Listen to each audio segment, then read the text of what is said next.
우리는 이번 주에 성숙을 만들기 위해서 실천하는 신앙이 너무나 중요하고, 또 실천하는 신앙을 통해서 우리가 그동안 알고 있던 모든 지식이 진정한 알무로 이렇게 통합되어지는 것을 생각해 보고 있습니다.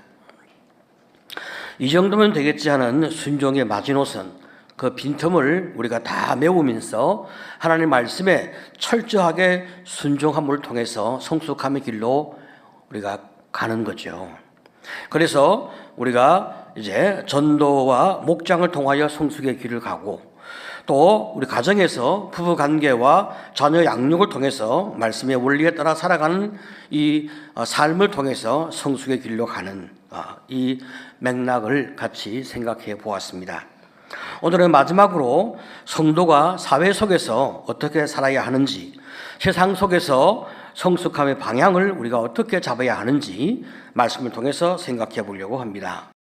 여러분, 우리 성도는 말이죠, 교회 안에서만 사는 것이 아니고 또 세상 속에서 하나님의 사람으로 살아가는 이런 이중적인 국민으로서 사는 모습이 있어요. 교회는 말이죠, 모이는 교회이면서 흩어지는 교회이기 때문에 우리가 모여서 주의 말씀을 잘 경청하고 하나님의 은혜를 입고 영적 양식을 얻고, 그 다음에 이제 흩어져서 우리가 주님의 사람으로 실천적으로 살아내는 이런 과정을 통해서 하나님의 은혜가 우리의 삶에 임하는, 또 주님의 축복이 우리 삶 속에서 끊임없이 아름답게 나타나지는 이런 삶의 길을 우리는 걷고 있는 거죠. 이렇게 우리가 이제 모여서 함께 하나님의 은혜와 사랑과 말씀을 나누는 영적 빛들로 우리가 같이 교제하다가 흩어지게 되어지면 이제 우리가 세상 속에서 빛으로서의 역할을 이제 해야 된단 말이죠. 원래 그 빛은 밖으로 나타나지는 거지, 빛은 은밀히 감추어지는 면이 아니거든요. 우리가 우리의 삶의 모습에 대하여 사실 늘 부족함을 느끼기 때문에 참 내가 예수 믿는 사람이다 이렇게 천명하면서 참 우리의 삶의 모든 영역에서 우리가 믿음의 본을 보이기가 참 자신이 없을 때가 있어요. 그러면 우리가 예수 믿는 모습을, 혹은 예수 믿는 사람임을 숨기는, 자기 정체성을 좀 이렇게 숨기는 그런 마음이 우리 안에서 있게 되어지죠. 그런데 이런 소극적이고 약한 삶의 태도를 갖지 말고 적극적으로 내가 빛으로서, 내가 예수 믿는 사람이면서 동시에 정말 저 사람은 예수 믿는 사람이니까 저렇게 멋지고 아름답게 살아가고 있구나 라고 다른 사람이 고개를 끄덕일 정도로 우리의 삶이 그렇게 만들어져야 한다고 성경은 우리에게 말하고 있습니다. 5장 8절을 보게 되어지면 너희가 전에는 어둠이더니 이제는 주 안에서 빛이라, 빛의 자녀들처럼 행하라, 그렇게 말씀하고 있죠. 예수를 믿기 전에는 우리가 죄인이었고 또 죄 가운데 살아온 사람이었으니까 우리는 죽을 수밖에 없고 영원한 지옥의 처벌을 받아야 할 수밖에 없으니까 지금 여기에서도 어두움 가운데 살아가는 그런 참 죄인의 인생을 우리는 살게 되어진 과거가 있단 말이죠. 그러나 이제는 예수로 말미암아 하나님 앞에서 은혜를 입어 주님의 자녀가 되어서 이제는 어둠에서 빛의 자녀로 옮겨진 그런 축복을 입고 있단 말이죠. 사도 바울은 골로새 1장 13절에서 뭐라고 이야기합니까? 그가 우리를 흑암의 권세에서 건져내사 그의 사랑의 아들의 나라로 옮기셨으니. 그렇죠. 흑암의 권세에서, 사탄이 통치하고 지배하는 흑암의 권세에서 우리를 벗어나게 하사 예수 그리스도의 참 그 사랑의 나라, 빛의 나라로 우리를 옮겨주셨다. 이 얼마나 큰 감사함이 있어요. 그러니까 우리는 이제 부정적이고 어둠을 풍기는 사람이 아니라 사랑과 빛을 나타내는 그런 주님의 사람으로서 우리는 성숙의 길을 가게 되어 있단 말이죠. 자, 그러면 우리의 빛의 모습이 어떻게 나타나져야 하는가라고 말할 때 에베소 5장 9절은 세 가지를 우리에게 제시하는 거예요. 빛의 열매는 모든 착함과 의로움과 진실함에 있느니라. 그렇죠? 자, 세 가지 중요한 이 키워드를 생각을 해야 됩니다. 빛의 열매는 착함과 의로움과 진실함이다. 그렇죠? 자, 그러면 빛의 열매가 착함이니까 착함이란 뭘까 하는 거죠. 착함은 말이죠, 다른 사람에게 너그럽게 대하는 관대함, 온유한 성품 혹은 이타성, 이런 것들을 가리켜서 착함이라고 이야기하고 있어요. 우리 예수님께서는 당신 자신을 선한 목자라 그렇게 말씀하셨습니다. 요한복음 10장 11절에 나는 선한 목자라, 선한 목자는 양들을 위하여 목숨을 버리거니와. 자, 그러니까 착하다, 선하다라고 하는 것은 예수님처럼 당신 자신의 유익을 위해 사는 것이 아니라 다른 사람의 유익을 위해서 자신을 내어주는, 여기에 착함이 있단 말이에요. 우리는 어제 자녀 교육에 대하여 말씀드릴 때 효과적인 자녀 교육을 위하여 자녀에게 상과 벌이라고 하는 조건적인 사랑을 우리가 가지고 양육하는 과정이 필요하다, 그렇게 말씀을 드렸습니다. 그런데 이때에도 그 상벌이 자녀의 성장과 성숙을 위한, 자녀의 유익을 위한 목적으로만 상과 벌이 사용되어질 때 바로 그것이 이타적인 착함이 된단 말이죠. 부모가 그 자녀를 향하여 한 번 책망을 하려고 하면 9번 그 자녀를 향하여 칭찬을 해 주어야만, 이 9대1의 법칙이거든요. 성숙한 자녀는 5대5, 1대1의 법칙을 할 수 있지만 여러분 자녀가 그렇게 성숙하지 않거든요. 9대1의 법칙이에요. 9번 칭찬하고 1번 책망할 수 있어요. 수용을 9번 해야만 1번 직면을 하고 혼내줄 수 있단 말이죠. 그러니까 우리가 자녀를 혼낼 수 있는 권한을 갖기 위해서는 9번 시도 때도 없이 자녀를 칭찬해야만 되는 거예요. 바로 이것이 이타적인 착함이거든요. 나를 위해서가 아니라 너를 위해서 내가 참 피곤하게 너를 관찰하고 이렇게 너를 도우려고 노력을 하게 되는 거예요. 그런데 자녀에게 상과 벌로 교육하는 것이 부모를 위한 것이라면 이것은 조종이고 악함이 되어진다, 그렇게 말씀드렸어요. 평소에는 칭찬을 별로 하지도 않고 평소에는 별로 관심을 보이지 않고 그냥 잘하면 그냥 당연한 걸로 넘어가주고 못할 때 한번 아이를 잡는, 이런 게 굉장히 이제 부모 자신을 위한, 부모의 게으름과 부모의 귀찮음 때문에 아이를 그렇게 가볍게 대하고 아이를 처벌 위주로 대하는 이런 부모를 위한 조종과 이런 교육 방식은 굉장히 악한 거란 말이죠. 자, 그러니까 착함은 너의 행복을 위해서 나를 양보하고 희생하는 거란 말이에요. 우리가 결국 이렇게 살아낼 때 나중에 우리 자신도 행복해지고 또 우리가 성숙함을 추구하며 살아왔기 때문에 빛의 자녀로서 우리가 이제 열매를 갖게 되어지죠. 그래서 사람이 우리를 보고 참 착한 분이다, 참 선한 느낌이 나온다, 그렇게 우리를 향하여 말을 해주게 되는 거예요. 자, 그러면 두 번째 빛의 열매는 뭐냐? 의로움이라고 성경은 말하고 있습니다. 의로움이라고 하는 것은 하나님과 사람 앞에서 분명한 그 관계 속에서 우리가 의로움을 나타내는 것인데, 사람이 하나님 앞에서 어떻게 의로울 수 있겠어요? 인간의 죄성이 꽉 찬 존재인데, 그러니까 우리는 하나님 앞에서 죄인이니까 이 죄로 인하여 우리는 주어지는 징계와 심판이 영원한 이제 처벌이란 말이죠. 지옥이란 말이죠. 이런 우리를 하나님이 불쌍히 여기사 예수 그리스도로 말미암아 거듭나게 하시고 구원을 받게 하셨으니, 언제나 성경이 말하는 의로움이라고 말할 때는 그것은 예수 그리스도의 대속적인 피로 말미암아 주어진 의로움을 우리가 인식해야 되는 거예요. 자, 그러니까 하나님 앞에서는 우리가 엎드려 참회하면서 그 은혜에 감사하고 찬양하고 예배드리는 관계로 나타나신 것이 하나님과 나와 관계에서의 의로움이고, 이렇게 우리가 하나님으로 말미암아 의로운 자가 되었으니 이제 인간 관계에서 우리의 의로움을 나타내려고 노력을 하게 되는 거예요.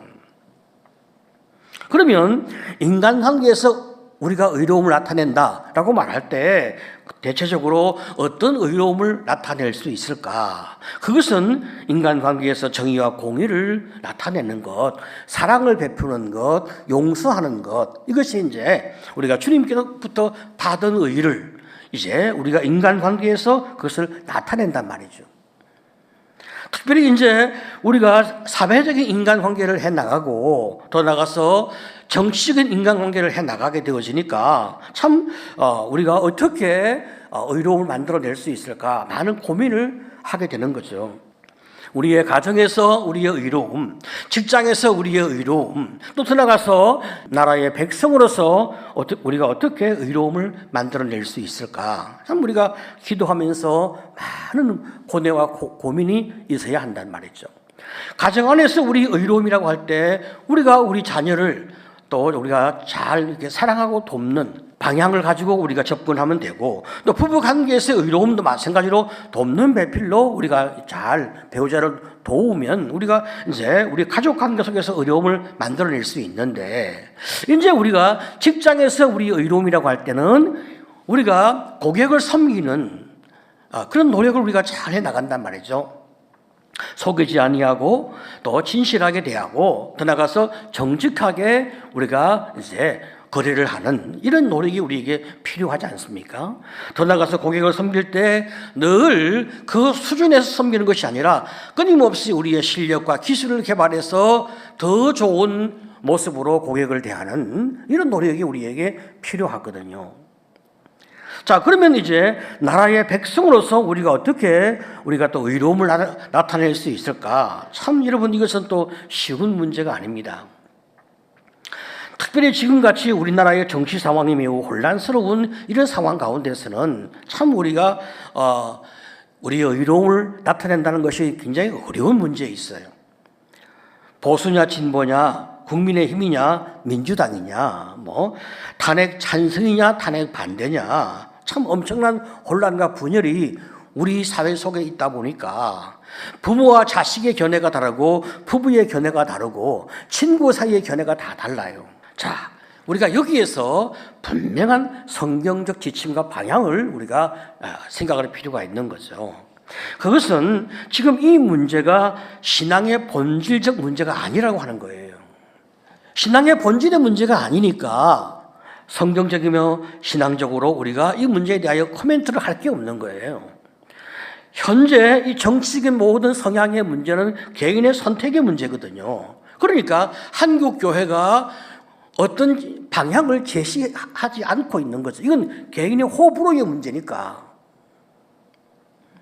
그러니까 이제 어떤 사람들은 이런 주장을 하기도 하고 또 어떤 사람은 저런 주장을 하기도 하는데 우리가 자꾸 이제 이게 흔들리고 영향을 받게 되는 거예요.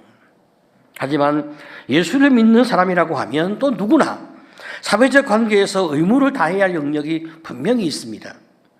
우리는 두 나라에 속한 사람이거든요. 땅의 나라인 대한민국과 그리고 영적인 나라인 하나님의 나라, 우리는 두 나라의 국민이거든요. 자, 그래서 우리는 대한민국 국민으로서 우리 의무가 있습니다. 그 의무를 우리가 잘 감당해야 됩니다. 그리고 더 나가서 하나님 나라의 백성으로서 이 나라 안에서 성경적 가치관과 그리고 그런 어떤 제도와 법을 시행해 나가야 하고, 만약 성경적 가치관을 해치는 제도와 법이 있다면 우리가 맞서서 옳지 않다라고 우리가 외쳐야 할 또 그런 방향이 있는 거예요. 우리가 작년 차별금지법을 반대하기 위해서 10월 27일 날 연합예배에 참석한 적이 있습니다. 그것은 이 땅에 하나님의 정의와 공의가 흐르는 법을 세워야 하기 때문에 하나님 나라의 백성으로서 이 땅에 우리의 주권을 행사하고 나타내려고 우리는 노력한 거죠. 우리가 생명처럼 지켜내야 하는 것은 하나님께 예배할 자유, 생명 존중의 가치를 우리는 끝까지 관찰할 필요가 있어요. 이것을 해치는 모든 제도와 법에 대해서는 우리 반드시 맞서야 한단 말이죠. 그렇지만 우리는 이 땅에 소망을 두는 사람은 아니거든요. 우리는 오직 하나님께만 소망을 두고 사는 사람이란 말이죠. 다시 말하면 이 땅의 정치나 이 땅의 나라에 우리가 영원한 소망을 두고 마음을 붙이고 살지 않아요. 그것은 우상숭배란 말이죠.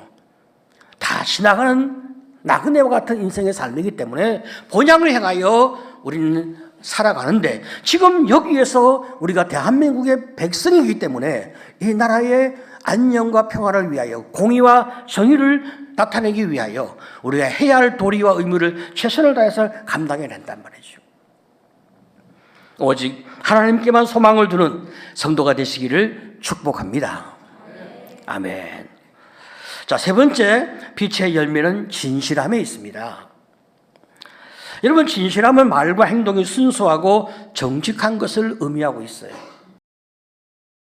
거짓말로 남을 속여서 자신의 이익을 취하는 사람은 어둠의 자식이지, 어둠의 사람이지, 어떻게 주님의 나라의 사람이 될 수 있겠습니까?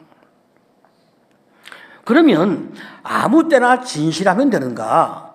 그렇지 않습니다. 어린아이 같은 순진함을 우리 성경은 진실함이라고 말하지 않습니다. 예수님께서 그 사랑하는 제자들을 향하여 이제 주신 아주 귀중한 당부가 무엇입니까? 뱀같이 지혜롭고 비둘기같이 순결하라고 말씀하고 있어요. 자, 마태복음 10장 16절 다 같이 시작. 보라, 내가 너희를 보냄이 양을 이리 가운데로 보냄과 같도다. 그러므로 너희는 뱀같이 지혜롭고 비둘기같이 순결하라. 그렇습니다. 여러분, 뱀은 말이죠, 자신의 지혜로 아담과 이브를 유혹하여 함께 타락하는데 그 지혜를 사용할 만큼 영악하고 간교한 존재입니다. 뱀의 지혜가 가장 뛰어나니까 주님께서는 뱀같이 지혜롭게 그렇게 말씀하고 계십니다. 뱀같이 간교하게 사람을 속이고 유혹하는 세상에 대하여 우리가 맞서기 위해서는 그 이상의 지혜가 필요하단 말이죠. 그렇지만 지혜만 있으면 자신의 유익을 위하여 남을 해치는 간교함으로 갈 수가 있거든요. 여러분, 배워서 남을 섬겨야 되는데 사람은 배워서 자기 유익을 위해서 사용하거든요. 이게 인간의 악의 모습이거든요. 그래서 우리는 주님의 말씀처럼 비둘기 같은 순결함이 같이 동반되어야 한다는 거죠.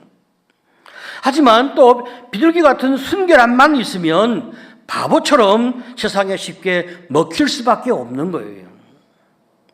그래서 우리 기독교인들이 순전한 마음으로 사람을 잘 믿고 잘 양보하다가 그냥 또 사기를 당하는 경우가 종종 발생하기도 한단 말이죠. 그런데도 그리스도인이 순결만 강조하고 믿음만 강조하는 경우가 있어요. 이것은 주님의 교훈과 맞지 않는 거예요. 어떤 분은 내 나름의 맹목적인 어떤 자기 해석으로 잘못 해석해서 그냥 자기 나름의 말씀에 순종을 해놓고 하나님, 내가 이렇게 살았으니까 무조건 나를 축복해 달라, 이렇게 순진한 기도를 또 하기도 한단 말이에요. 하지만 우리 주님은 사탄 같은 이리가 도처에 가득하니까 이 현실 가운데서 살기 위해서 전략과 지혜가 필요함을 우리에게 말씀해 주고 계십니다. 이 땅을 살아가는데 우리 현실 속에서 수많은 변수가 있습니다. 내가 다 알 수도 없고 예측할 수도 없고 그리고 통제할 수도 없는 수많은 변수가 계속 일어나고 있어요. 그렇지만 우리는 하나님이 주시는 지혜를 가지고 또 최대한 변수를 예측하면서 전략을 세워나가고 또 하나님의 은혜를 구해 나가는 거예요. 우리가 이렇게 하나님의 주시는 지혜를 구하면서 또 순결함으로 우리가 균형과 통합을 잘 이루어 나갈 때 참 감격스러운 승리의 삶들이 우리에게 선물로 주어지게 되거든요.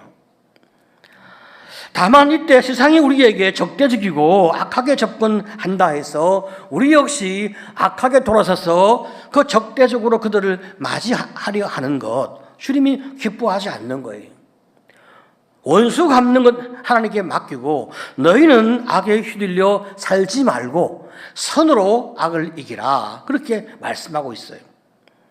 우리가 너무 지나친 순진함으로 살아서는 안 되지만 또 그렇다고 해서 우리의 지혜를 가지고 모든 것에 대하여 응징과 복수를 하려고 하는 것도 하나님이 기뻐하지 않는단 말이에요. 로마서 12장 20절 이하를 보게 되어지면 내 원수가 줄이거든 먹이고 목마르거든 마시게 하라. 그리함으로 내가 숯불을 그 머리에 쌓아 놓으리라. 악에게 지지 말고 선으로 악을 이기라. 자, 여러분, 우리가 이렇게 살아가는 것, 이것을 우리 성경은 성숙함의 길이라고 말씀하고 있는 거예요. 여러분, 소아마비 질병 아시지 않습니까? 지금은 백신으로 인하여 지구상에 거의 완전히 사라진 질병으로 알려져 있지만, 백신이 개발되기 전까지 1950년대까지 수많은 아이들이 이 병에 걸려서 다리가 마비되는 아주 심각한 질병이었습니다. 미국 대통령인 프랭클린 루즈벨트 대통령도 소아마비에 걸려서 다리를 절었던 모습을 우리가 기억하게 됩니다. 그 당시에 미국의 분위기는 말이죠, 원자폭탄을 제외하고 소아마비에 뜰 정도로 이 소아마비가 나라 전체에 세계 곳곳에 심각한 영향을 주었어요. 1948년 조너스 소크라고 하는 의사가 소아마비 국립재단으로부터 재정 지원을 받아서 연구를 시작해서 7년 만에 백신 개발에 성공을 한 거예요.